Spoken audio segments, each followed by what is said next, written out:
Changes made to Montana's Medicaid expansion program last year could be in serious jeopardy. Similar reforms adopted by the state of Arkansas were rejected last week by a three-judge panel in Washington, D.C. It's a decision that doesn't bode well for Montana's new rules. During the 2019 legislature, Montana lawmakers approved new requirements for able-bodied Montanans who get their health coverage through Medicaid expansion. But as MTN's Jay Cohn reports, it appears those requirements could be shot down before they even take effect.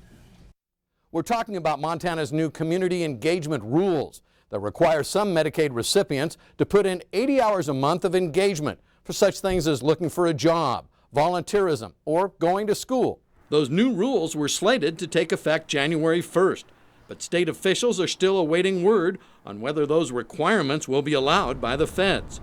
But Billings state lawmaker Bill Mercer, a past Montana U.S. attorney, believes the odds are against it. These Montana community engagement work requirements haven't gone into effect because they haven't been approved. Now that the court has set aside what was approved for Arkansas, the secretary is going to have to go back and decide, well, can I make findings to approve the Arkansas waiver? And I think our waiver request will be in that same bunch. Montana Health Department spokesman Chuck Council tells us that last week's decision by the three-judge panel in the D.C. Circuit applies to federal actions rather than state actions. Quote, "We'll have to wait and see what the decision means for federal approval of Montana's waiver.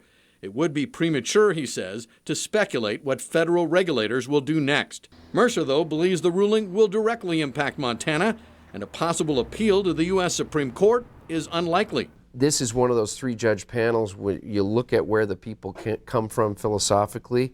It's a pretty balanced panel. The guy who wrote the opinion's a Reagan appointee and known to be a fairly conservative jurist. The other two are Obama appointees, not known to be conservative jurists.